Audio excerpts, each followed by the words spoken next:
La science va témoigner contre les gens qui ne l'ont pas appliquée. C'est-à-dire que la science, quand on l'apprend, il faut l'apprendre. Le prophète sallam a dit Talabul ilm farida ala kulli muslim.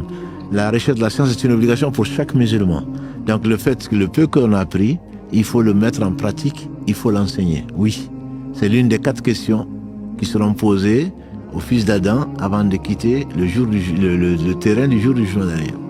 Allah va demander quelle est la science que j'ai fait descendre, qu'est-ce que tu en as fait? Qu'est-ce que tu en as fait? C'est pas forcément tout ce que tu as appris. C'est qui t'a été ordonné, ce que tu l'as fait.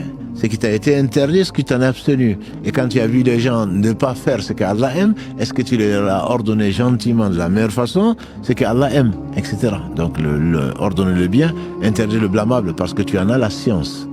Et par conséquent, ça, oui, sur cela, on va être interrogé. Mais ça ne veut pas dire que j'ai appris que celui qui fait 12 rakats dans la même journée, en plus des prières obligatoires, le paradis lui est garanti. Mais toi, pourquoi tu ne l'as pas fait? Non, ce n'est pas ça. Ce n'est pas ça. La science, c'est ce qui est obligatoire. Quand on dit talabul ilm farida, c'est-à-dire la recherche de la science est une obligation, c'est la science que des obligations et des interdits. Là, on sera interrogé dessus, à moins qu'Allah nous fasse miséricorde.